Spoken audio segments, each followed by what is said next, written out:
Revision everything में एक बार फिर से आप लोगों का बहुत बहुत स्वागत है। तो कैसे हैं आप लोग? आई होप आप सब बहुत ही अच्छे होंगे। देखिए, इसके पहले हम लोगों ने चेर, पांड्य और चोल वंश यानी कि दक्षिण भारत के साम्राज्य को, दक्षिण भारत के शासकों को देखा था। तो आज हम उसी के सीरीज में देखेंगे पल्लव वंश, जो कि हमारा चोलों के स्थान पे उदय हुआ था। तो देखिए, इसके बारे में पहले देख लेते हैं संस्थापक और इनकी राजधानी क्या थी। देखिए, पल्लवों की राजधानी कांचीपुरम थी। इस वंश के संस्थापक सिंह विष्णु थे। यानी कि देखिए, जो फर्स्ट फेज का जो चोल वंश था उसका जब अंत हुआ, यानी उसके ध्वंसावशेष पर ही पल्लव वंश का उदय हुआ। तो इनकी जो राजधानी थी वो कांची थी और इसके जो संस्थापक थे वो सिंह विष्णु थे। सिंह विष्णु के दरबार में भरवी नामक विद्वान रहते थे, जिन्होंने किरातुल जुकियम नामक पुस्तक लिखी है। कौन सी? किरातुल जुकियम। ये पुस्तक और इनके रचनाकार जो है यानी कि जिन्होंने इसे लिखा हुआ है, इन सबको आप याद रखिएगा, क्योंकि जीके के क्वेश्चन जहाँ पे आते हैं वहाँ पे पुस्तक और उसके रचनाकार के बारे में पूछ लिया जाता है। जैसे यहाँ पे आपसे पूछा जाए कि किरातुल जुकियम किसने लिखी है, या फिर भरवी किसके दरबार में रहते थे, है ना। तो इन सारी चीज़ों को आप अच्छे से याद रखिएगा। फिर पल्लव वंश का जो अगला शासक हुआ वो महेंद्र वर्मन बना। यह संगीत प्रेमी था। मतविलास प्रहसन की रचना महेंद्र वर्मन ने की है। यानी कि जो मतविलास प्रहसन है इसकी रचना महेंद्र वर्मन ने की है। इसके समय चालुक्य शासक पुलकेशिन द्वितीय ने आक्रमण किया और इसे हराकर कांचीकोंड की उपाधि धारण की।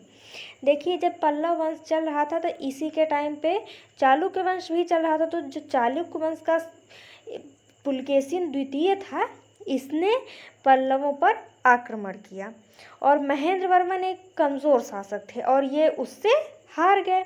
और इसको हराकर, यानी महेंद्र वर्मन को हराकर जो पुलकेशिन द्वितीय था उसने कांचीकोंड की उपाधि धारण की। अब बताइए, कांचीकोंड की उपाधि धारण क्यों की? क्योंकि देखिए, पल्लवों की राजधानी कांची थी और कोंड का अर्थ होता है विजेता। इसके पहले की वीडियो में भी हमने आपको बताया है ना।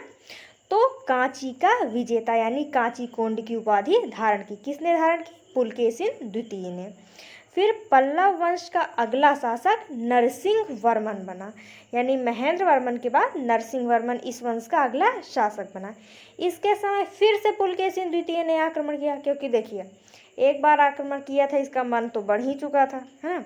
इसलिए इसने फिर से आक्रमण किया। लेकिन नरसिंह वर्मन जो था वो एक योग्य शासक था। जब इसके समय पुलकेशिन द्वितीय ने आक्रमण किया तो इसने पुलकेशिन द्वितीय को ही हरा दिया और पुलकेशिन द्वितीय को हराकर इसने वातापी कोंड की उपाधि धारण की।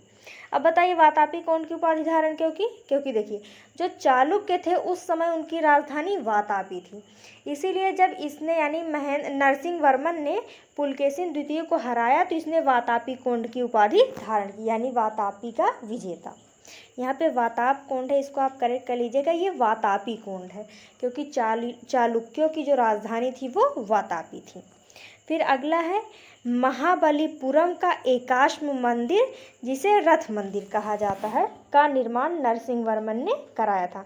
देखिए, रथ मंदिर जो फेमस है वो उड़ीसा का रथ मंदिर फेमस है, लेकिन एक और रथ मंदिर है जो कि महाबलीपुरम में, और महाबलीपुरम का जो रथ मंदिर है उसका निर्माण नरसिंह वर्मन प्रथम ने कराया था। ठीक है। फिर इसके बाद अगला है, इस वंश का अगला शासक नरसिंह वर्मन द्वितीय बना। इसके दरबार में दांडी नामक विद्वान रहते थे। कौन? दांडी, जिन्होंने दास कुमार चरितम नामक पुस्तक लिखी है। यहाँ पे भी पुस्तक की बात आई है और इसको भी याद रखिएगा आप लोग। ठीक है। फिर है कांची का कैलाश मंदिर नरसिंह वर्मन द्वितीय ने बनवाया है। यानी कि जो कांची में कैलाश मंदिर है वो नरसिंह वर्मन द्वितीय ने ही बनवाया था। इस वंश का अंतिम शासक अपराजित था।